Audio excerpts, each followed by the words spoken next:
ਸਤਿ ਸ਼੍ਰੀ ਅਕਾਲ ਜੀ। ਪੰਜਾਬੀ ਰੇਡੀਓ ਤੇ ਪੰਜਾਬੀ ਟੀਵੀ USA ਵੇਖ ਸੁਣ ਰਹੇ ਸਾਰੇ ਸਰੋਤਿਆਂ ਦਾ ਬਹੁਤ-ਬਹੁਤ ਸਵਾਗਤ ਹੈ। ਇਸ ਸਮੇਂ ਦੇ ਵਿਸ਼ੇਸ਼ ਪ੍ਰੋਗਰਾਮ ਖਬਰ ਤੇ ਨਜ਼ਰ ਦੇ ਵਿੱਚ ਹਰ ਰੋਜ਼ ਦੀ ਤਰ੍ਹਾਂ ਇਸ ਪ੍ਰੋਗਰਾਮ ਦੇ ਵਿੱਚ ਦੇਸ਼ ਵਿਦੇਸ਼ ਦੀਆਂ ਖਬਰਾਂ ਤੇ ਚਾਨਣਾ ਪਾਉਣ ਦੇ ਲਈ ਸਾਥ ਹੁੰਦਾ ਹੈ ਸੀਨੀਅਰ ਪੱਤਰਕਾਰ ਮਿੰਟੂ ਗੁਰਸਰੀਆ ਜੀ ਦਾ। ਕਰਦੇ ਆ ਉਹਨਾਂ ਦਾ ਸਵਾਗਤ। ਬਹੁਤ-ਬਹੁਤ ਸਵਾਗਤ ਹੈ ਜੀ ਪ੍ਰੋਗਰਾਮ 'ਚ। ਸ਼ੁਕਰੀਆ ਸਾਰਿਆਂ ਨੂੰ। ਸਤਿ ਸ੍ਰੀ ਅਕਾਲ ਜੀ। ਸਤਿ ਸ਼੍ਰੀ ਅਕਾਲ ਜੀ। ਸੋ ਸਭ ਤੋਂ ਪਹਿਲਾਂ ਆਪਾਂ ਕਰਦੇ ਚੱਲੀਏ ਸਪਾਂਸਰਸ ਦਾ ਧੰਨਵਾਦ, ਜਿਹੜੇ ਜ਼ਰੀਆ ਬਣਦੇ ਨੇ ਪ੍ਰੋਗਰਾਮਾਂ ਨੂੰ ਤੁਹਾਡੇ ਤੱਕ ਪਹੁੰਚਦਾ ਕਰਨ ਦੇ ਲਈ। ਖਾਲਸਾ ਇੰਸ਼ੋਰੈਂਸ ਲੰਬੇ ਸਮੇਂ ਤੋਂ ਇੰਸ਼ੋਰੈਂਸ ਦੇ ਖੇਤਰ 'ਚ ਸੇਵਾਵਾਂ ਨਿਭਾ ਰਹੇ ਨੇ। ਸੰਪਰਕ ਨੰਬਰ ਹੈ 408-272-2500। ਟਿੜਕਿਆਣਾ ਇਮੀਗ੍ਰੇਸ਼ਨ ਲਾ ਫਰਮ। ਜੇ ਟਿੜਕਿਆਣਾ ਹੋਣਾ ਨਾਲ ਸੰਪਰਕ ਕਰ ਸਕਦੇ ਹੋ ਇਮੀਗ੍ਰੇਸ਼ਨ ਬਾਬਤ ਸਲਾਹ ਕਰਨ ਦੇ ਲਈ। Krishan Dhanota Yuba City, Baljinder Singh Nijjar Woodland GN lube ਵਾਲੇ ਟਰੱਕ ਵਾਸ਼ ਕਰਦੇ ਨੇ, ਆਇਲ ਚੇਂਜ ਕਰਦੇ ਨੇ, ਏਅਰ ਬ੍ਰੇਕਸ ਦਾ ਕੰਮ ਤਸੱਲੀ ਬਖਸ਼ ਕਰਦੇ ਨੇ। ਨਵੇਂ ਪੁਰਾਣੇ ਟਾਇਰ ਵੀ ਇਹਨਾਂ ਦੇ ਕੋਲੋਂ ਖਰੀਦ ਸਕਦੇ ਹੋ। ਲੋਕੇਸ਼ਨ ਸੈਂਟਾਨੇਲਾ ਦੇ ਵਿੱਚ ਹੈ। ਨਿੰਮਾ ਸਹੋਤਾ ਉਹਨਾਂ ਦਾ ਨੰਬਰ ਹੈ 209-277-0113।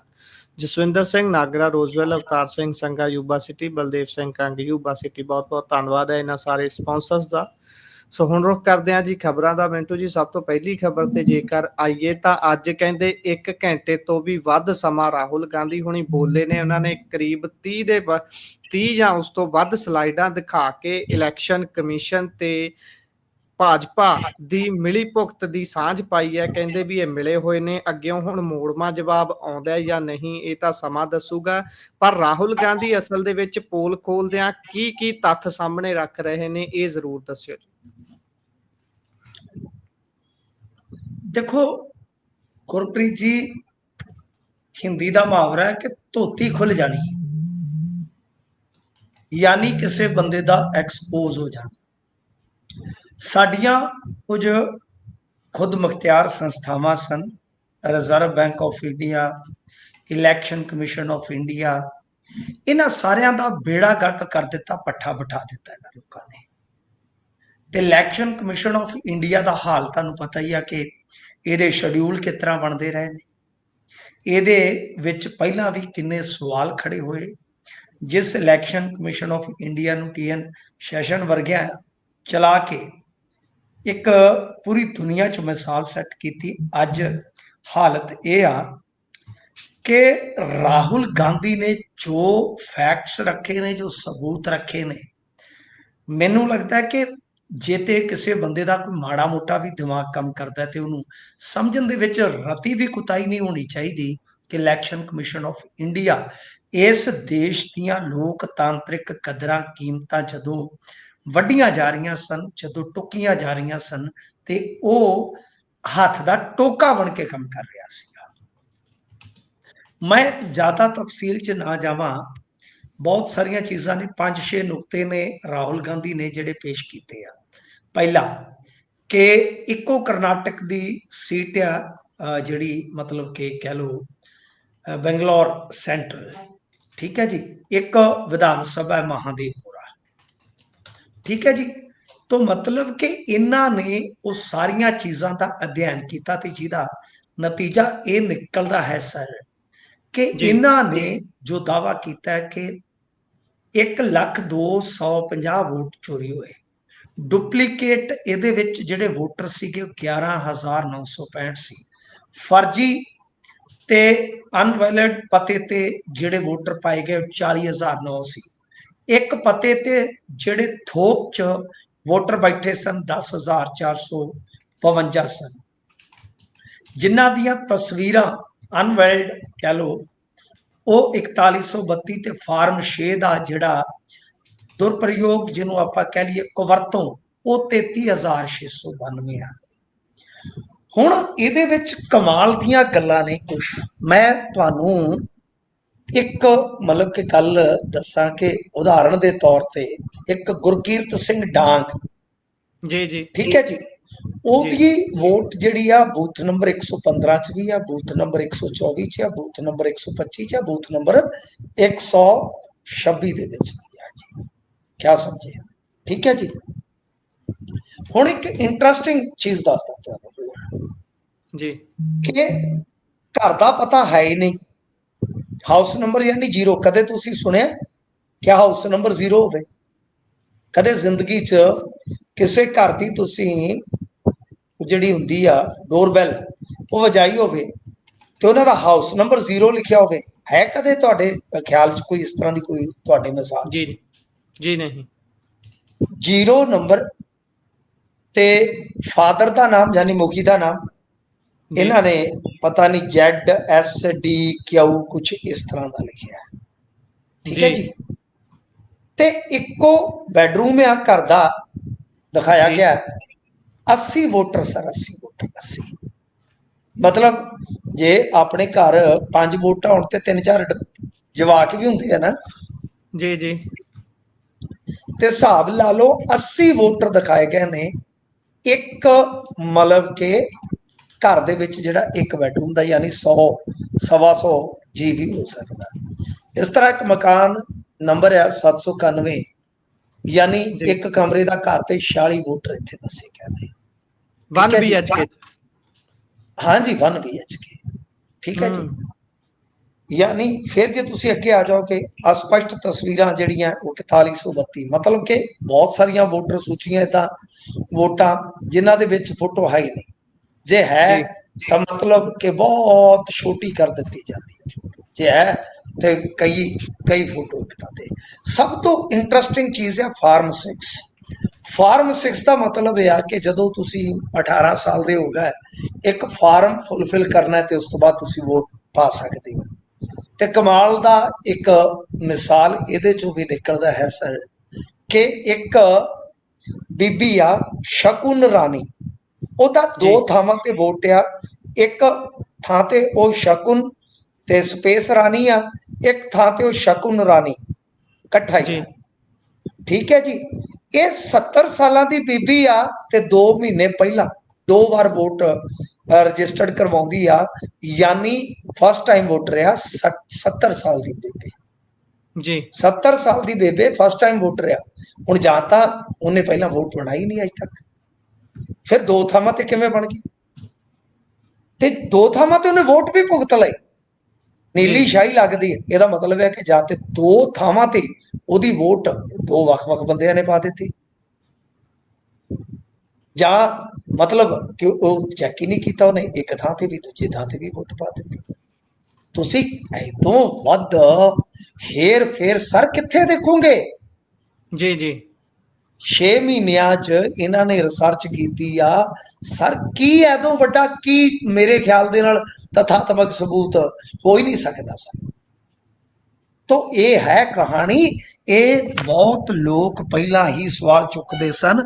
ਦਰਅਸਲ ਮੈਂ ਜੋ ਇਹ EVM ਵਗੈਰਾ ਚੱਲਦਾ ਹੈ ਇਹਦੇ जी ਤੇ ਮੈਂ ਹਮੇਸ਼ਾ ਹੱਥ ਖੜੇ ਕਰਕੇ ਚੱਲਦਾ ਸਾਂ ਕਿ ਮੈਨੂੰ ਇਹਦੇ ਬਾਰੇ ਕੋਈ ਐਕਸਪਰਟੀ ਨਹੀਂ ਹੈ, ਹੋ जी ਵੀ ਸਕਦਾ ਨਹੀਂ ਵੀ ਹੋ ਸਕਦਾ, ਪਰ ਮੈਂ ਪਿਛਲੇ ਕੁਝ ਸਮੇਂ ਤੋਂ ਇਹ ਗੱਲ ਜ਼ੋਰ ਦੇ ਕੇ ਕਹਿ ਰਿਹਾ ਸੀਗਾ ਕਿ ਵੋਟਰ ਸੂਚੀਆਂ 'ਚ ਗੜਬੜ ਜੀ, ਵੋਟਰ ਸੂਚੀਆਂ जी 'ਚ ਗੜਬੜ, ਠੀਕ ਹੈ ਨਾ ਜੀ।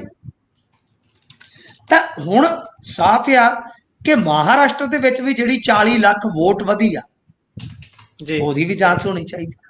ਹੁਣ ਕਿਉਂਕਿ ਇਹਦੇ ਵਿੱਚ ਇੱਕ ਵੋਟਰ ਇਸ ਤਰ੍ਹਾਂ ਦਾ ਵੀ ਹੈ, ਆਦਿੱਤ ਸ਼ਾਇਦ ਉਹਦਾ ਨਾਮ ਹੈ ਆਦਿਤਿਆ, ਉਹ जी ਮਹਾਰਾਸ਼ਟਰ ਦਾ ਵੀ ਵੋਟਰ ਹੈ। जी ਵਾਰਾਣਸੀ ਜਿੱਥੋਂ ਚੋਣ ਲੜਦੇ ਆ ਮੋਦੀ ਸਾਹਿਬ ਉੱਥੋਂ ਦਾ ਵੀ ਵੋਟਰ ਆ, जी ਲਖਨਊ ਦਾ ਵੀ ਵੋਟਰ ਆ, ਤੇ ਕਮਾਲ ਦੀ ਗੱਲ ਹੈ ਕਰਨਾਟਕ ਦਾ ਵੀ ਵੋਟਰ ਆ। ਜਿੱਥੇ ਜਿੱਥੇ ਭਾਜਪਾ ਜਿੱਤ ਰਹੀ ਆ ਉਹ ਉੱਥੇ ਉੱਥੇ ਵੋਟ ਕਰ ਰਿਹਾ ਜੀ ਆਦਿਤਿਆ। ਕਮਾਲ ਦਾ ਮਾਮਲਾ ਹੈ ਸਰ। ਐਦੋਂ ਵੱਧ ਹੋਰ ਹੇਰ ਫਿਰ ਕੀ ਹੋ ਸਕਦੀ ਹੈ ਜੀ ਵੋਟਰ ਸੂਚੀਆਂ 'ਚ, ਮੈਨੂੰ ਦੱਸੋ।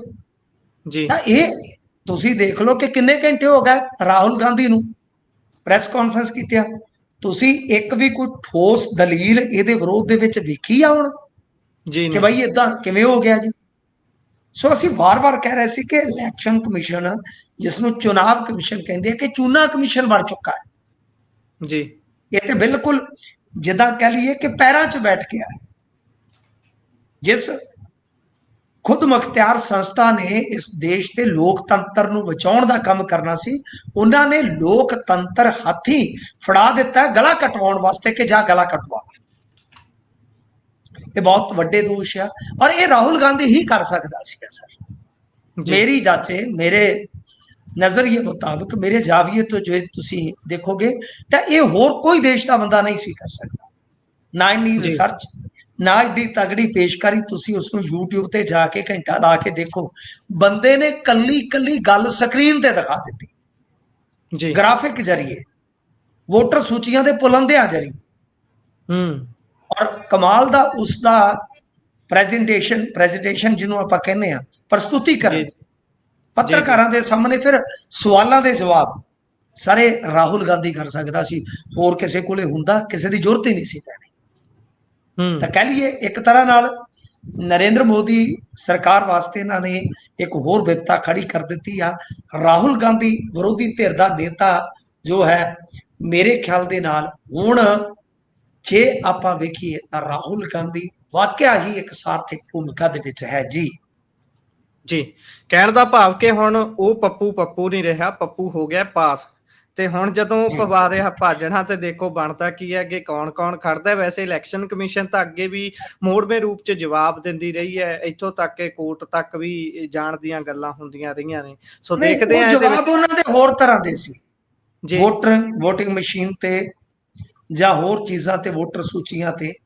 ਪਰ जी। जी। ਇਹਨਾਂ ਚੀਜ਼ਾਂ ਨੂੰ ਤੁਸੀਂ ਕਿਵੇਂ, ਇਹਨਾਂ ਚੀਜ਼ਾਂ ਨੂੰ ਕਿਵੇਂ ਤੁਸੀਂ ਮੰਨਦੇ ਹੋ ਕਿ ਚੋਣ ਕਮਿਸ਼ਨ ਵਾਲੇ ਕਹਿ ਦੇਣਗੇ ਕਿ ਇੱਕ ਬੈਡਰੂਮ ਦੇ ਵਿੱਚ 80 ਵੋਟਾਂ ਬਣ ਗਈਆਂ ਤੇ जी। ਚੋਣ ਕਮਿਸ਼ਨ ਦੇ ਅਧਿਕਾਰੀਆਂ ਨੂੰ ਪਤਾ ਹੀ ਨਹੀਂ ਸਰ, ਕਿਵੇਂ जी। ਇੱਕ ਬੰਦੇ ਦੀਆਂ ਇੰਟਰਸਟੇਟ ਹੀ ਵੋਟਾਂ ਬਣ ਗਈਆਂ, ਕਿਵੇਂ ਮਤਲਬ ਕਿ ਇੱਕ ਕਮਰੇ 'ਚ 42 ਵੋਟਰ ਰਹਿ ਰਹੇ ਨੇ, जी। ਕਿਵੇਂ ਵਿਦਆਊਟ ਫੋਟੋ ਮਤਲਬ ਕਿ ਵੋਟਰ ਸੂਚੀਆਂ ਛਪ ਗਈਆਂ।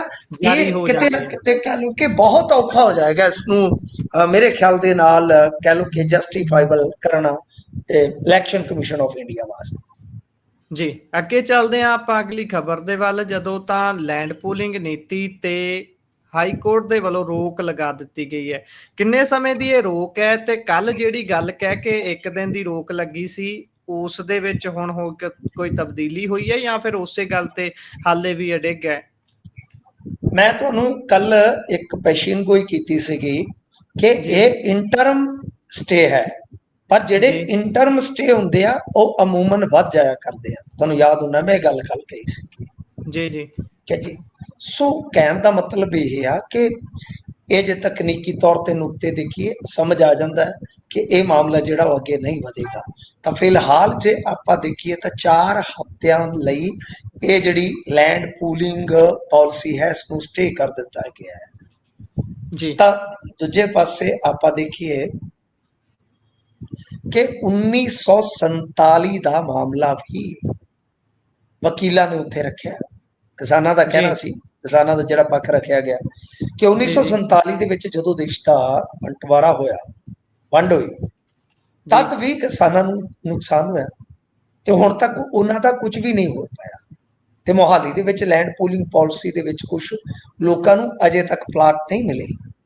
ਅਦਾਲਤ ਨੇ ਪੁੱਛਿਆ ਕਿ 65,000 ਏਕੜ ਜ਼ਮੀਨ ਜਿਹੜੀ ਲੈਣੀ ਹੈ ਤੁਸੀਂ ਲੈਂਡ ਪੂਲਿੰਗ ਦੇ ਵਿੱਚ, ਤਾਂ ਉੱਥੇ ਜਿਹੜੇ ਮਤਲਬ ਕਿ ਕਿਸਾਨ ਖੇਤੀ ਕਰਦੇ ਆ, ਜੋ ਉਹਦਾ ਅਨਾਜ ਹੈ, ਉਹਦਾ ਉਤਪਾਦਨ ਆ, ਉਹਦਾ ਕੀ ਹੋਏਗਾ?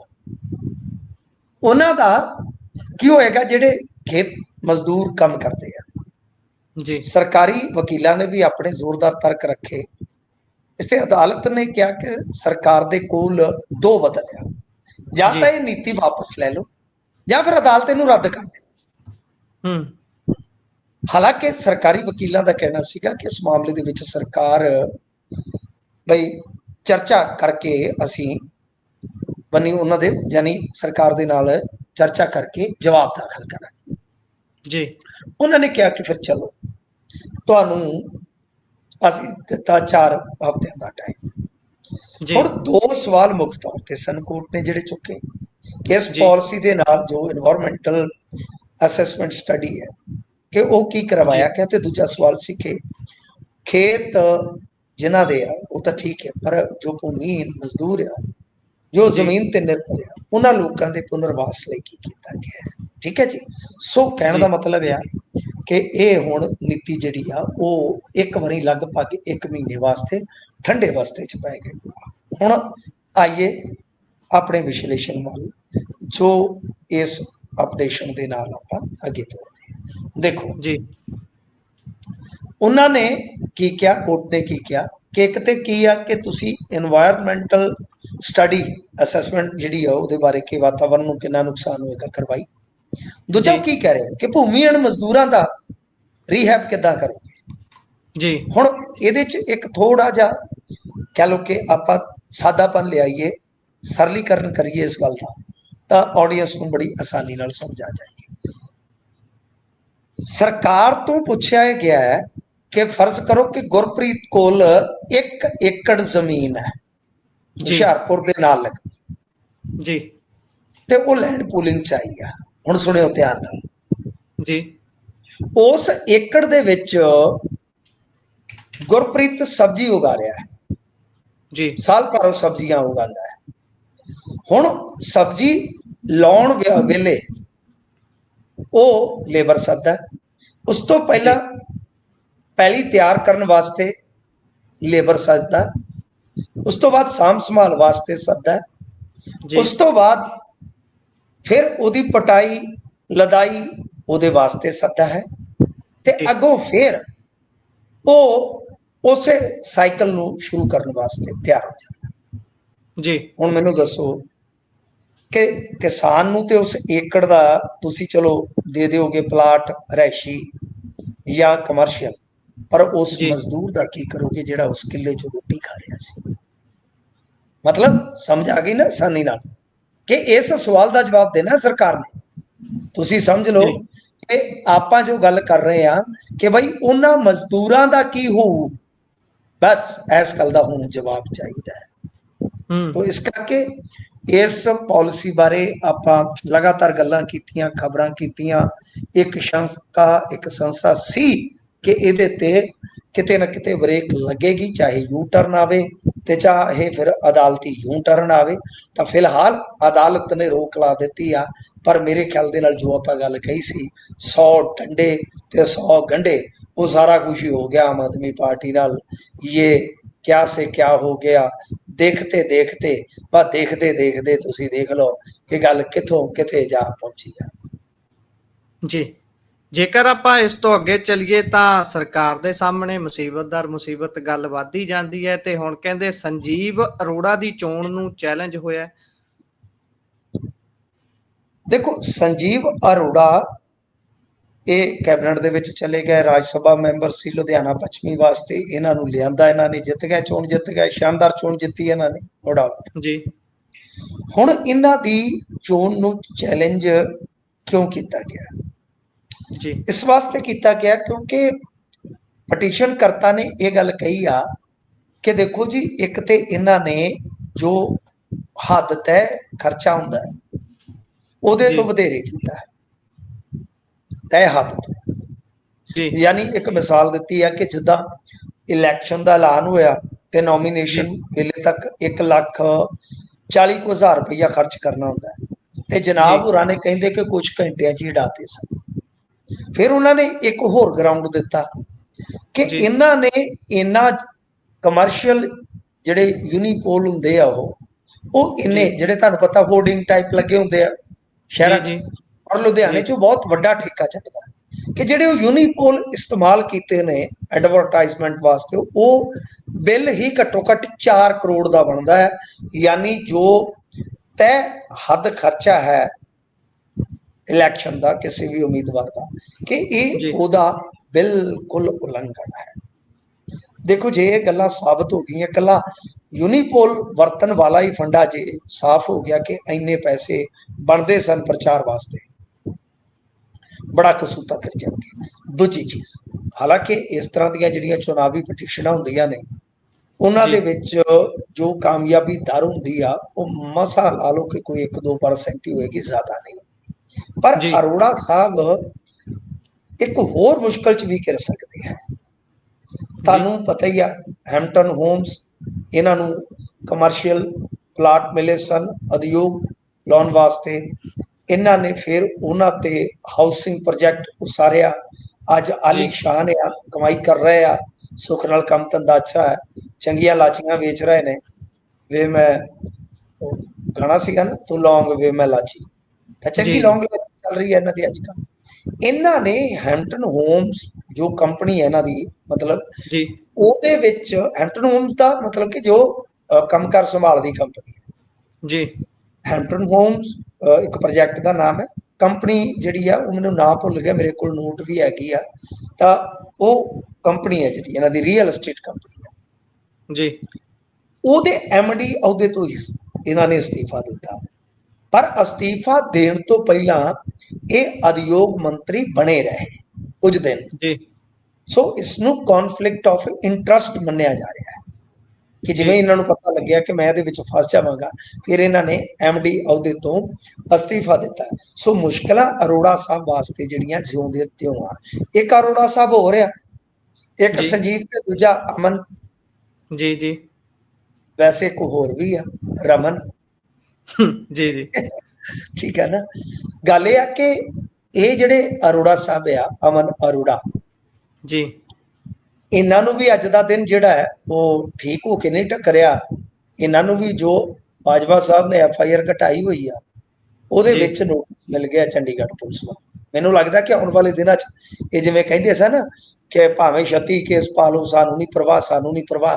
ਜੇ ਇਹਨਾਂ ਦੀ ਜੀ ਸਰਕਾਰ ਚੱਲੇ ਗਈ ਤੇ ਜਦੋਂ ਇਹਨਾਂ ਨੂੰ ਟ੍ਰਾਇਲ ਭੁਗਤਣੇ ਪਏ, ਗਨਮੈਨ ਹੁਣੇ ਆ 2-4 ਹੀ, ਹੁਣ ਤਾਂ ਬਹੁਤ ਹੁੰਦੇ ਇਹਨਾਂ ਕੋਲ। ਮੁੜ ਕੇ ਜੀ ਉੱਥੇ ਜੇ ਸਰਕਾਰ ਕੋਈ ਉਹੋ ਜਿਹੀ ਆ ਗਈ ਤੇ ਉਹਨਾਂ ਦੇ ਵਕੀਲਾਂ ਨੇ ਇਹਨਾਂ ਨੂੰ ਫੱਟੇ ਤੇ ਬਿਠਾਈ ਰੱਖਿਆ ਕਰਨਾ 2-2 ਘੰਟੇ 4-4 ਘੰਟੇ। ਫਿਰ ਵੇਖਾਂਗੇ ਜੀ ਕਿ ਬਾਈ ਆ ਕਿਹੜੇ ਭਾਅ ਤੁਲਦੀ। ਇਹ ਗੱਲਾਂ ਹੀ ਕਹਿਣੀਆਂ ਸੌਖੀਆਂ। ਤੁਸੀਂ ਏਸੀ ਵਾਲੀ ਗੱਡੀ 'ਚ ਜਾਂਦੇ ਹੋ, ਏਸੀ ਕੈਬਨਾਂ 'ਚ ਉੱਥੇ ਬੈਠੇ ਰਹਿੰਦੇ ਹੋ, ਤੇ ਤੁਹਾਡੀਆਂ ਜੇ ਕਿਤੇ ਘੀਸੀਆਂ ਕਰਾਈਆਂ ਹੁਣ, ਜਿਵੇਂ ਆਮ ਬੰਦੇ ਦੀ ਤਰੀਕ ਪੈਂਦੀ ਆ ਕਿ ਸਵੇਰੇ 10 ਵਜੇ ਹਾਜ਼ਰ ਹੋ ਜਾ, 4:45, ਕਈ ਵਾਰ 4:56, ਕਈ ਵਾਰ 4:59 ਤੇ ਜੱਜ ਛੱਡਦਾ ਕਿ ਜਾ ਪੁੱਤਰ ਘਰ ਨੂੰ ਚਲਾ ਜਾ। ਹੈ ਜੀ ਕਹਿੰਦਾ ਜਾ ਪੁੱਤਰ, ਘੋੜਿਆ ਤੇਰੇ 'ਚ ਬੜੇ ਹੌਸਲੇ, ਤੁਰਿਆ ਜਾ। ਪਿੰਡ ਵਾਲੀ ਬੱਸ ਨਿਕਲ ਜਾਂਦੀ ਹੈ ਜੀ, ਬੰਦਾ ਸੜਕੇ ਜੀ ਸੜਕ ਤੁਰਦਾ, ਨਾਲੇ ਰੱਬ ਕਰਦਾ ਜਾਂਦਾ ਕਿ ਕਿਤੇ ਕੋਈ ਗਾਂ ਲੁਟੇਰਾ ਚੋਰ ਨਾ ਟੱਕਰ ਜਾਵੇ। ਤੁਹਾਨੂੰ ਪਤਾ ਹੀ ਅੱਜ ਕੱਲ ਕੱਟਾ ਬਚਾ ਹਰੇਕ ਡੱਬ ਨਾਲ ਲਾਈ ਫਿਰਦਾ। ਸੋ ਜੀ ਜੀ ਇਹ ਕਹਿਣਾ ਸੌਖਾ ਹੁੰਦਾ ਕਿਉਂਕਿ ਤੁਸੀਂ ਉਸ ਪੋਜੀਸ਼ਨ 'ਚ ਹੋ ਜਿੱਥੇ ਤੁਹਾਨੂੰ ਜੀ ਪ੍ਰਵਾਹ ਜੀ ਨਹੀਂ। ਜੇ ਸਾਡੇ ਵਰਗੀ ਪੋਜੀਸ਼ਨ 'ਚ ਹੋਵੋ ਤੇ ਤੁਹਾਡੇ ਕੰਨਾਂ ਤਾਂ ਨਹੀਂ ਧੂਆਂ ਨਾ ਨਿਕਲੇ ਤੇ ਮੈਨੂੰ ਜੋ ਮਰਜ਼ੀ ਕਹਿ ਦੇਣਾ। ਜੀ ਇਹ ਤਾਂ ਜ਼ਰੂਰ ਤੁਸੀਂ ਬਿਲਕੁਲ ਸਹੀ ਆਖ ਰਹੇ ਹੋ। ਤੋ ਅੱਗੇ ਜੇਕਰ ਆਪਾਂ ਵਧਦੇ ਹਾਂ ਤਾਂ ਸੁਖਬੀਰ ਬਾਦਲ ਸਾਹਿਬ ਨੇ ਕਹਿੰਦੇ ਇੱਕ ਵਾਰ ਮੁੜ ਤੋਂ ਮਾਫੀ ਮੰਗੀ ਹੈ। ਵੇਖੋ, ਸੁਖਬੀਰ ਸਿੰਘ ਬਾਦਲ ਨੇ ਤੇ ਕਈ ਵਾਰ ਹੁਣ ਮਾਫੀ ਮੰਗ ਲਈ ਆ ਬਈ, ਇੰਨੀ ਵਾਰੀ ਜੀ ਮਾਫੀ ਮੰਗ ਲਈ, ਇੰਨੀ ਵਾਰੀ ਮਾਫੀ ਮੰਗ ਲਈ ਆ। ਮੈਨੂੰ ਲੱਗਦਾ ਕਿ ਉਹੀ ਲੋਕਾਂ ਨੇ ਕਹਿਣਾ ਕਿ ਹੁਣ ਛੱਡੋ ਖੜਾ ਜੀ, ਬਸ ਮਾਫੀ ਨੂੰ ਵੀ ਮਾਫੀ ਦਿਓ, ਹੁਣ ਤੁਸੀਂ ਬਸ ਕਰੋ। ਬਹੁਤ ਵਾਰੀ ਇਹਨਾਂ ਨੇ ਮੰਗਦੇ ਆ। ਤੇ ਇਹਨਾਂ ਨੇ ਲੈਂਡ ਪੂਲਿੰਗ ਦੇ ਖਿਲਾਫ 1 ਸਤੰਬਰ ਤੋਂ ਮੋਹਾਲੀ ਦੇ ਵਿੱਚ ਕੇਜਰੀਵਾਲ ਦੇ ਨਿਵਾਸ ਘੇਰਨ ਦਾ ਐਲਾਨ ਕੀਤਾ ਹੈ। ਅੱਛਾ, ਤੁਹਾਨੂੰ ਪਤਾ ਅਰਵਿੰਦ ਕੇਜਰੀਵਾਲ ਦਾ ਨਿਵਾਸ ਮੈਂ ਵੇਖ ਕੇ ਆਇਆ ਹਾਂ। ਜੀ ਮੈਂ ਦੱਸਾਂ, ਜੇ ਕਿਤੇ ਤੁਸੀਂ ਮਿਲਣਾ ਜੀ ਹੋਵੇ ਜੀ ਮੋਹਾਲੀ ਗਿਆ, ਫੋਰਟਿਸ ਜੀ ਜੀ ਹਸਪਤਾਲ ਦੇ ਸਾਹਮਣੇ ਇੱਕ ਭਵਨ ਆ, ਤੇ ਉਹ ਉੱਤੋਂ ਦੀ ਘੁੰਮ ਕੇ ਜਦੋਂ ਆਓਗੇ, ਬੈਰੀਕੇਡ ਪਏ ਨੇ। ਗੁਰਦੁਆਰਾ ਅੰਬ ਸਾਹਿਬ ਨੂੰ ਜਦੋਂ ਆਪਾਂ ਜਾਂਦੇ ਆ ਤੇ ਜੀ ਬਿਲਕੁਲ ਜੀ ਖੱਬੇ ਹੱਥ ਤੇ ਬੜਾ ਤਾਮਝਾਮ ਆ, ਵੇਖਣ ਵਾਲਾ ਹੈ। ਜੇ ਕਿਤੇ ਤੁਸੀਂ ਇਸ ਮਹਾਨ ਇਨਕਲਾਬੀ ਨੂੰ ਵੇਖਣਾ ਹੋਵੇ, ਮਿਲਣਾ ਚਾਹੋ, ਆਮ ਬੰਦੇ ਨੇ ਤੁਹਾਨੂੰ ਮਿਲ ਪੈਣਗੇ। ਤੇ ਬੜਾ ਮਤਲਬ ਕਿ ਸਾਦੇ ਜਿਹੇ ਢੰਗ 'ਚ ਉੱਥੇ ਰਕਸ਼ੇ ਤੇ ਤੁਰੇ ਫਿਰਦੇ ਹੁੰਦੇ ਆ ਜੀ। ਠੀਕ ਹੈ ਜੀ। ਤੇ ਜੀ ਦੂਰ ਦੁਰਾਡੇ ਕੋਈ ਪੁਲਿਸ ਵਾਲਾ ਨਹੀਂ ਹੁੰਦਾ ਜੀ, ਤੇ ਬਸ ਤੁਹਾਨੂੰ ਉਹ ਮਿਲ ਪੈਣਗੇ ਜੀ ਜੇ ਤੁਸੀਂ ਮਿਲਣਾ ਚਾਹੋ। ਤਾਂ ਇਹ ਐਲਾਨ ਜਿਹੜਾ ਉਹ ਇਸੇ ਕਰਕੇ ਇਹਨਾਂ ਨੇ ਕਰ ਦਿੱਤਾ ਕਿ ਲੈਂਡ ਪੂਲਿੰਗ ਜਿਹੜੀ ਪੂਲਿੰਗ ਪਾਲਿਸੀ ਆ, ਇਹਦੇ ਖਿਲਾਫ ਹੁਣ ਅਸੀਂ 1 ਸਤੰਬਰ ਤੋਂ ਵੀ ਮੋਰਚਾ ਖੋਲਾਂਗੇ ਤੇ ਇਹਦੇ ਘਰ ਦਾ ਘਰਾਓ ਕਰਾਂਗੇ। ਵੇਖ ਲਓ ਤੁਸੀਂ ਕਿ ਉਹ ਵਾਦੇ ਸੋਹਣਿਆ ਵੇ ਢਾਕ ਬੰਗਲਾ, ਨਹਿਰੂ ਪਾਰ ਬੰਗਲਾ, ਤੇ ਉਹ ਬੰਗਲਾ ਵੀ ਬਣਾਇਆ ਕੇਜਰੀਵਾਲ ਸਾਹਿਬ ਨੇ। ਕਰਦੇ ਕਰਾਉਂਦੇ ਵੇਖੋ ਕਿੱਥੋਂ ਚੱਲਦੇ ਚੱਲਦੇ ਕਿੱਥੇ ਆ ਗਏ। ਹੁਣ ਇਹਨਾਂ ਦਾ ਘਰਾਓ ਜਿਹੜਾ ਮੋਹਾਲੀ ਵਾਲੇ ਘਰ 'ਚ ਹੋਣਾ ਹੈ। ਕਮਾਲ ਦੀਆਂ ਗੱਲਾਂ ਨੇ। ਦੇਖੋ, ਜੀ ਗੱਲ ਇਹ ਆ ਕਿ ਜੇ ਆਪਾਂ ਦੇਖੀਏ, ਸੁਖਬੀਰ ਸਿੰਘ ਬਾਦਲ ਹੋਰਾਂ ਨੇ ਕਿਹਾ ਤਾਂ ਹੈ ਕਿ ਭਾਈ ਗੱਲ ਇਹ ਆ ਕਿ ਜੇ ਤੁਸੀਂ ਮੰਨਦੇ ਹੋ ਕਿ ਮੈਂ ਕੁਝ ਗਲਤੀ ਕੀਤੀ ਆ, ਮਾਫੀ ਦਿਓ, ਆਓ ਆਪਾਂ ਇਕੱਠੇ ਹੋ ਕੇ ਚੱਲੀਏ। ਪਰ ਜੀ ਹੁਣ ਇਹਨਾਂ ਦਾ ਮੈਨੂੰ ਨਹੀਂ ਲੱਗਦਾ ਕਿ ਇਕੱਠੇ ਹੋਣ ਵਾਲਾ ਕੰਮ ਰਹਿ ਗਿਆ। ਪਰ ਫਿਰ ਵੀ ਇੱਕ ਚੀਜ਼ ਮੈਂ ਤੁਹਾਨੂੰ ਦੱਸ ਦਿੰਦਾ, ਇਹ ਜਿਹੜੀ ਗੱਲ ਆ, ਇਹ ਕੋਈ ਤੁਹਾਨੂੰ ਭਾਜਪਾ ਬਾਰੇ ਵੀ ਜੋ ਮੈਂ ਦੱਸਦਾ ਰਿਹਾ, ਵੇਖ ਲਓ ਕਿ ਗੱਲ ਤਕਰੀਬਨ ਉਦਾਂ ਦੀ ਹੁੰਦੀ ਰਹੀ ਆ। ਹੁਣ ਜੀ ਇਧਰੋਂ ਮਾਲਵੇ ਦੇ ਵਿੱਚੋਂ ਥੋੜੀ ਥੋੜੀ ਆਵਾਜ਼ ਜਿਹੜੀ ਹੈ ਨਾ, ਕਾਲੀ ਭਾਜਪਾ ਗੱਠਜੋੜ ਦੀ ਆਉਣ ਲੱਗ ਪਈ ਆ। ਕੁਝ ਲੋਕ ਇਹ ਮੰਨਦੇ ਆ ਕਿ ਮਾਘੀ ਦੇ ਨੇੜੇ ਤੇੜੇ ਇਹ ਇੱਕ ਹੋ ਸਕਦੇ ਆ, ਤੇ ਕੁਝ ਲੋਕ ਚਾਂਸ ਵੇਖਣ ਲੱਗ ਪਏ ਆ। ਕੁਝ ਲੋਕ ਜਦੋਂ ਇਹ ਚਰਚਾਵਾਂ ਚੱਲ ਪੈਣ ਤਾਂ ਸਮਝੋ ਲੀਡਰਸ਼ਿਪ ਦੇ ਕੰਨ ਖੜੇ ਹੋ ਜਾਂਦੇ ਆ ਕਿ ਯਾਰ ਸਾਡੀ ਗੱਲ ਹੋ ਰਹੀ ਆ। ਆਉਣ ਜੀ ਵਾਲੇ ਸਮੇਂ ਦੇ ਵਿੱਚ ਇਸੇ ਕਰਕੇ ਹੀ ਇਹ ਚਾਹੁੰਦੇ ਆ ਕਿ ਇਹ ਜਿਹੜੀ ਓਪਰਚੁਨਿਟੀ ਆ ਇਹਨੂੰ ਗ੍ਰੈਬ ਕੀਤਾ ਜਾਵੇ, ਲੋਕਾਂ ਨੂੰ ਦਿਖਾਇਆ ਜਾਵੇ ਕਿ ਇਹੀ ਖੇਤਰੀ ਪਾਰਟੀ ਆ ਜੋ ਤੁਹਾਡੀਆਂ ਜ਼ਮੀਨਾਂ ਦੀ ਰਾਖੀ ਕਰ ਸਕਦੀ ਹੈ। ਬਾਕੀ ਦੇਖੋ ਮਾਫੀ ਲੋਕ ਮਾਫੀ ਦਿੰਦੇ ਆ ਜਾਂ ਇਹ ਰਾਖੀ ਕਰਦੇ ਆ, ਮੈਨੂੰ ਨਹੀਂ ਪਤਾ, ਪਰ ਜ਼ੋਰ ਪੂਰਾ ਜਿਹੜਾ ਹੈ ਉਹ ਲਾ ਰਹੇ। ਜੀ ਸੋ ਅੱਗੇ ਜੇਕਰ ਆਪਾਂ ਚੱਲੀਏ ਤਾਂ ਉਧਰ ਗਿਲਕੋ ਵਾਲੇ ਗਿੱਲ ਸਾਹਿਬ ਅਦਾਲਤ ਦੀ ਸ਼ਰਨ ਦੇ ਵਿੱਚ ਚਲੇ ਗਏ ਨੇ, ਕਿਉਂਕਿ ਉਹਨਾਂ ਨੇ ਭਾਜਪਾ ਦਾ ਪੱਲਾ ਗਲ ਚ ਪਵਾਇਆ ਤੇ ਇਧਰੋਂ ਇੱਕ ਹੋਰ ਪੱਲਾ ਲੈ ਕੇ ਵਿਜੀਲੈਂਸ ਪਹੁੰਚ ਗਈ। ਹਾਂਜੀ, ਗੱਲ ਉਹ ਸਹੀ ਹੈ। ਜੱਸੀ ਨੇ ਗਾਇਆ ਵੀ ਸੀ ਨਾ, ਹਮ, ਗਾਨੀ ਕਾਦੀ ਦਿੱਤੀ ਪਵਾੜਾ ਪਾ ਲਿਆ, ਪਵਾੜਾ ਜੀ ਪੈ ਗਿਆ। ਤਾਂ ਗੱਲ ਇਹ ਆ ਕਿ ਇਹ ਤੇ ਵਿਚਾਰੇ ਆਈਟੀ ਤੋਂ ਡਰਦੇ ਸਨ। ਇਨਕਮ ਟੈਕਸ ਦੀ ਰੇਡ ਹੋਈ 22 ਦੇ ਵਿੱਚ, ਇਹਨਾਂ ਨੇ ਆਖਿਆ ਕੰਮ ਨਿਬੇੜੀਏ, ਚਲੋ ਸੇਵਕਾ ਕੰਮ ਖਤਰੇ ਵਾਲਾ, ਭਾਜਪਾ 'ਚ ਸ਼ਾਮਲ ਹੋ ਜਾਈਏ। ਤੇ ਬਾਅਦ ਦੇ ਵਿੱਚ ਇਹ ਨਹੀਂ ਸੀ ਪਤਾ ਕਿ ਪਿੱਛੇ ਵਿਜੀਲੈਂਸ ਵੀ ਖਲੋਤੀ ਹੈ, ਬੰਦਾ ਜਾਵੇ ਤੇ ਜਾਵੇ ਕਿੱਧਰ। ਜੀ ਇਹ ਇਧਰ ਨੂੰ ਗਏ ਨੇ, ਵਿਜੀਲੈਂਸ ਇਹਨਾਂ ਵੱਲ ਆ ਗਈ। ਹੁਣ ਜੀ ਨਾ ਤੇ ਮੰਤਰੀ ਰਹੇ ਨੇ ਤੇ ਸੁੱਖ ਨਾਲ ਕਦੇ ਜਿੱਤੇ ਹੀ ਨਹੀਂ ਗਿਲਕੋ ਵਾਲੇ ਗਿੱਲ, ਪਰ ਉਹ ਕਹਿੰਦੇ ਕਿ ਬਈ ਮਜੀਠੀਏ ਨੂੰ ਜਿਹੜੀਆਂ ਟ੍ਰਾਂਜੈਕਸ਼ਨਾਂ ਕੀਤੀਆਂ ਤੁਸੀਂ ਅੱਜ ਤੋਂ 13-14 ਸਾਲ ਪਹਿਲਾਂ, ਆਓ ਜ਼ਰਾ ਉਹਦਾ ਹਿਸਾਬ ਕਰੀਏ। ਇਹ ਕਹਿੰਦੇ ਜੀ ਮਹਾਰਾਜ ਅਸੀਂ ਤੇ ITR ਦੇ ਵਿੱਚ ਪਹਿਲਾਂ ਹੀ ਦਰਜ ਕਰ ਚੁੱਕੇ ਹਾਂ, ਖੜਾ ਛੱਡੋ ਜਾਨ ਛੱਡੋ। ਪਰ ਤੁਹਾਨੂੰ ਪਤਾ ਹੀ ਆ ਸਿਆਸਤ ਦੇ ਵਿੱਚ ਜਾਨ ਛੱਡਣੀ ਤੇ ਛੁਡਵਾਉਣੀ ਕਿਹੜਾ ਕਿਤੇ ਸੌਖੀ ਆ। ਤੇ ਬਹਰਹਾਲ ਗਿਲਕੋ ਵਾਲੇ ਗਿੱਲ ਸਾਹਿਬ ਜਿਹੜੇ ਆ, ਉਹਨਾਂ ਨੂੰ ਕਿਤੇ ਨਾ ਕਿਤੇ ਡਰ ਸਤਾ ਰਿਹਾ ਹੈ ਕਿ ਇਹ ਜਿਹੜੀ ਸਰਕਾਰ ਹੈ ਡੰਗ ਮਾਰ ਸਕਦੀ, ਇਕੱਲਾ ਫੁੰਕਾਰਾ ਨਹੀਂ ਮਾਰਦੀ, ਕਦੇ ਕਦੇ ਡੰਗ ਵੀ ਮਾਰ ਦਿੰਦੀ ਆ। ਤਾਂ ਕਿਤੇ ਇਹ ਨਾ ਹੋਵੇ ਕਿ ਆਪਾਂ ਫੁੰਕਾਰੇ ਵਾਲੇ ਚੱਕਰ ਦੇ ਵਿੱਚ ਰਹਿ ਜਾਈਏ ਤੇ ਇਹ ਡੰਗ ਮਾਰ ਲੈਣ, ਫਿਰ ਕੋਈ ਭਾਜਪਾ ਵਾਲਾ ਮਣਕਾ ਕੰਮ ਨਹੀਂ ਕਰੇਗਾ, ਕਿਉਂਕਿ ਵਿਜੀਲੈਂਸ ਦਾ ਮਾਮਲਾ। ਨਹੀਂ ਤਾਂ ਉਹਨਾਂ ਦੇ ਕੋਲ ਮਣਕਾ ਵੀ ਹੈਗਾ ਨਾ, ਕੱਲੀ ਵਾਸ਼ਿੰਗ ਮਸ਼ੀਨ ਥੋੜੀ ਭਾਜਪਾ ਨੇ ਰੱਖੀ ਆ, ਅਗਲੇ ਕੋਲ ਮਣਕਾ ਵੀ ਹੈਗਾ। ਤੇ ਜੇ ਕੋਈ ਕੇਂਦਰੀ ਏਜੰਸੀ ਕੰਮ ਪਵੇ ਤਾਂ ਉਹ ਜ਼ਹਿਰ ਵੀ ਚੂਸ ਲੈਂਦੇ ਆ। ਇਸ ਕਰਕੇ ਗਿਲਕੋ ਵਾਲੇ ਗਿੱਲ ਨੂੰ ਪਤਾ ਹੈ ਕਿ ਇੱਥੇ ਹਾਲੇ ਮਣਕਾ ਕੰਮ ਨਹੀਂ ਕਰੇਗਾ, ਕਿਉਂ ਨਾ ਆਪਾਂ ਇਦਾਂ ਕਰੀਏ ਕਿ ਹਾਈ ਕੋਰਟ ਦੀ ਸ਼ਰਨ ਦੇ ਵਿੱਚ ਚਲੇ ਜਾਈਏ। ਬਾਕੀ ਦੇਖੋ ਇਹਨਾਂ ਨੂੰ ਇਹ ਮਿਲਦੀ ਹੈ ਸੁਰੱਖਿਆ ਕਿ ਨਹੀਂ, ਯਾਨੀ ਅਦਾਲਤੀ ਸੁਰੱਖਿਆ, ਪਰ ਇਹਨਾਂ ਨੇ ਯਤਨ ਜਿਹੜੇ ਆਰੰਭ ਕਰ ਦਿੱਤੇ ਆ। ਜੀ ਤੇ ਅੱਗੇ ਜੇਕਰ ਚੱਲੀਏ ਤਾਂ ਗੱਲ ਮੋਦੀ ਸਾਹਿਬ ਦੀ ਕਰ ਲੈਂਦੇ ਆ। ਪੂਰਾ ਦੇਸ਼ ਕਹਿ ਰਿਹਾ, ਮੂਹਰਿਓਂ ਇਧਰੋਂ ਵਿਰੋਧੀ ਧਿਰ ਵਾਲੇ ਬੰਨਿਓ ਰਾਹੁਲ ਗਾਂਧੀ ਹੁਣੀ ਕਹਿ ਰਹੇ ਨੇ ਕਿ ਮੋਦੀ ਸਾਹਿਬ ਬੋਲੋ ਬੋਲੋ ਬੋਲੋ, ਉਹਨਾਂ ਗੱਲਾਂ ਤੇ ਬੋਲੋ ਜਿਹੜੀਆਂ ਅਸੀਂ ਜਾਣਨਾ ਚਾਹੁੰਦੇ ਆ ਜਾਂ ਅਸੀਂ ਜਿਹੜੇ ਟੌਪਿਕਸ ਦੱਸ ਰਹੇ ਆ। ਪਰ ਕਿੱਥੇ ਬੋਲਦੇ ਨੇ ਜੀ ਜਨਾਬ, ਟੈਰਿਫ ਭਾਵੇਂ ਦੁੱਗਣਾ ਹੋ ਜਾਵੇ ਫਿਰ ਵੀ ਨਹੀਂ ਬੋਲਣਾ। ਪਰ ਹੁਣ ਗੁੱਜੀ ਰਾਮ ਜੀ ਕਿਹੜੀ ਦੱਸ ਰਹੇ ਨੇ ਜੀ? ਦੇਖੋ ਨਰਿੰਦਰ ਮੋਦੀ ਅੱਜ ਬੋਲੇ ਆ, ਨਰਿੰਦਰ ਮੋਦੀ ਹੋਰਾਂ ਨੇ ਉਹੀਓ ਗੱਲਾਂ ਕਹੀਆਂ ਨੇ ਜਿਸ ਤਰ੍ਹਾਂ ਦੀਆਂ ਗੱਲਾਂ ਆਪਾਂ ਕੀਤੀਆਂ। ਤੇ ਮੈਂ ਤੁਹਾਨੂੰ ਇੱਕ ਨਾ ਜਾਣਕਾਰੀ ਦੇ ਦੇਵਾਂ ਆਪਣੀ ਆਡੀਅנס ਵਾਸਤੇ। ਮੈਨੂੰ ਜਿਹੜੀਆਂ ਇਹ ਗੱਲਾਂ ਆਪਾਂ ਪਹਿਲਾਂ ਵੀ ਕੀਤੀਆਂ ਨੇ ਤੇ ਬੜੀਆਂ ਅਗਾਊ ਇੱਥੇ ਦੱਸੀਆਂ ਸੀ, ਮੈਨੂੰ ਇਹਨਾਂ ਦੇ ਹੀ ਬੰਦੇ ਨੇ ਜਿਹੜਾ ਕਿ ਅਮਰੀਕਾ ਦੇ ਵਿੱਚ ਉਹ ਜਿਸ ਸਮੇਂ ਮੰਤਰੀ ਇੱਥੇ ਬੈਠਾ ਸੀ ਆ ਕੇ ਅਮਰੀਕਾ ਦੇ ਵਿੱਚ, ਤੇ ਜਿਹੜੇ ਹਾਇਰ ਕਹਿ ਲਓ ਕਿ ਅਮਰੀਕਾ ਪ੍ਰਸ਼ਾਸਨ ਦੇ ਆਫੀਸ਼ੀਅਲ ਸੀਗੇ, ਉਡਾਈ ਨਹੀਂ ਸੀ ਦੇ ਰਹੇ। ਤਾਂ ਮੈਨੂੰ ਉਸ ਵੇਲੇ ਉਹਨਾਂ ਮਤਲਬ ਕਿ ਸਫਾ ਦੇ ਵਿੱਚ ਗੁਜ਼ਰਨ ਵਾਲੇ ਬੰਦੇ ਨੇ ਦੱਸਤਾ ਕਿ ਆਪਣੇ ਬਈ ਇੱਥੋਂ ਦੇ ਲੋਕਾਂ ਨੂੰ ਜਾਗਰੂਕ ਕਰੋ, ਇਹਨਾਂ ਦੀ ਬਾਹ ਬਹੁਤ ਟਵਿਸਟ ਕਰ ਰਹੇ ਨੇ ਜੀ, ਬਾਹ ਬਹੁਤ। ਕੁਝ ਯਬਲੀਆਂ ਇਹ ਮਾਰਦੇ ਆ ਕਿ ਲਓ ਜੀ ਪਹਿਲਾਂ ਦਾਲਾਂ ਆਉਂਦੀਆਂ ਸੀ ਇੰਡੀਆ ਦੇ ਬਾਜ਼ਾਰ ਦੇ ਵਿੱਚ, ਬ੍ਰੈਡ ਆਉਂਦੇ ਸੀਗੇ, ਬਦਾਮ ਆਉਂਦੇ ਸੀਗੇ ਕੈਲੀਫੋਰਨੀਆ ਦੇ। ਸਰ ਉਹ ਚੀਜ਼ਾਂ ਆਉਂਦੀਆਂ ਸਨ ਜਿਨ੍ਹਾਂ ਦੀ ਇੰਡੀਆ ਨੂੰ ਜ਼ਰੂਰਤ ਸੀ ਜੀ। ਉਹਦੇ ਚਾਈਨਾ ਤੋਂ ਵੀ ਆਉਂਦੀਆਂ ਨੇ, ਕੁਝ ਚੀਜ਼ਾਂ ਚਾਈਨਾ ਤੋਂ ਵੀ ਆਉਂਦੀਆਂ, ਉਹ ਚੱਲਦਾ ਹੈ। ਅਸਲ ਦੇ ਵਿੱਚ ਕਹਾਣੀ ਜਿਹੜੀ ਖੜਦੀ ਸੀਗੀ ਉਹ ਖੜਦੀ ਸੀ GM ਤੇ, ਜੈਨੇਟਿਕਲ ਮੋਡੀਫਾਈਡ ਫਸਲਾਂ ਤੇ। ਟਰੰਪ ਸਾਹਿਬ ਕਹਿੰਦੇ ਸਨ ਕਿ ਖੋਲ ਬਾਜ਼ਾਰ ਇਹਦੇ ਵਾਸਤੇ। ਤਾਂ ਜੈਨੇਟਿਕਲ ਮੋਡੀਫਾਈਡ ਇੱਕ ਤੇ ਆਪਣੇ ਪੌਸ਼ਟਿਕ ਆਹਾਰ ਨੂੰ ਸੱਟ ਮਾਰਦੀਆਂ ਨੇ, ਯਾਨੀ ਆਪਣੀ ਸਿਹਤ ਨੂੰ, ਤੇ ਦੂਜਾ ਕਿ ਬੀ ਦਾ ਬਾਜ਼ਾਰ ਵੀ ਖੁੱਲ ਜਾਂਦਾ ਹੈ। ਸੋ ਇਹ ਬਹੁਤ ਵੱਡਾ ਸਵਾਲ ਸੀਗਾ, ਠੀਕ ਹੈ ਜੀ। ਦੂਜੀ ਗੱਲ ਇਹ ਆ ਕਿ ਕੁਝ ਹੋਰ ਫਸਲਾਂ ਉਤਪਾਦ ਆ ਜਿਹੜੇ ਆਪਣੇ ਇੱਥੋਂ ਦੇ ਉਤਪਾਦ ਨੂੰ ਪ੍ਰਭਾਵਿਤ ਕਰ ਦਿੰਦੇ, ਡੇਅਰੀ ਉਦਯੋਗ ਮੁਕਾਬਲਾ ਨਹੀਂ ਸੀ ਕਰ ਸਕਦਾ।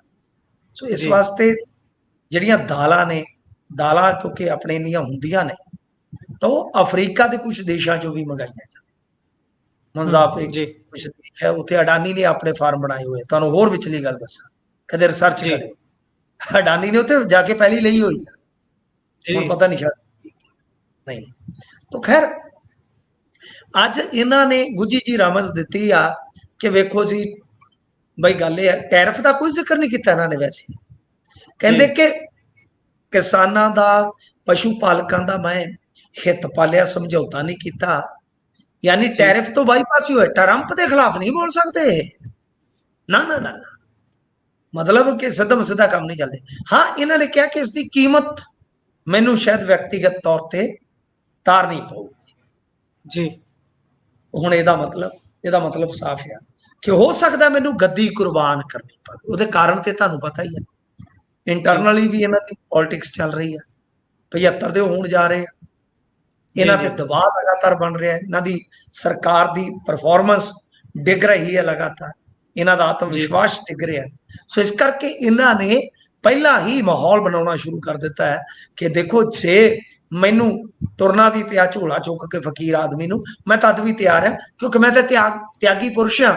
ਮੈਂ ਤਾਂ ਵੇਖ ਲਓ ਤੁਹਾਡੇ ਵਾਸਤੇ ਇਹ ਸਭ ਕੁਝ ਕਰਨ ਜਾ ਰਿਹਾ। ਜੀ। ਸੋ ਪ੍ਰੋਗਰਾਮ ਦਾ ਸਮਾਂ ਇੱਥੇ ਹੀ ਸਮਾਪਤ ਹੁੰਦਾ ਹੈ। ਤੁਸੀਂ ਜੁੜੇ ਜਾਣਕਾਰੀਆਂ ਸਾਂਝੀਆਂ ਕੀਤੀਆਂ, ਬਹੁਤ ਬਹੁਤ ਧੰਨਵਾਦ ਜੀ। ਸਤਿ ਸ਼੍ਰੀ ਅਕਾਲ। ਧੰਨਵਾਦ, ਸਤਿ ਸ੍ਰੀ ਅਕਾਲ। ਸੋ ਇਹ ਸਨ ਸਾਡੇ ਨਾਲ ਮਿੰਟੂ ਗੁਲਸਰੀਆ ਜੀ। ਵੱਖ-ਵੱਖ ਖਬਰਾਂ ਤੇ ਪਾਇਆ ਚਾਨਣਾ। ਕਿਵੇਂ ਲੱਗਿਆ ਪ੍ਰੋਗਰਾਮ? ਵਿਚਾਰ ਰਾਏ ਟਿੱਪਣੀਆਂ ਜ਼ਰੂਰ ਸਾਂਝਾ ਕਰਿਓ। ਜੁੜੇ ਰਹੋ ਪੰਜਾਬੀ ਰੇਡੀਓ ਤੇ ਪੰਜਾਬੀ ਟੀਵੀ USA ਨਾਲ। ਧੰਨਵਾਦ, ਸਤਿ ਸ਼੍ਰੀ ਅਕਾਲ।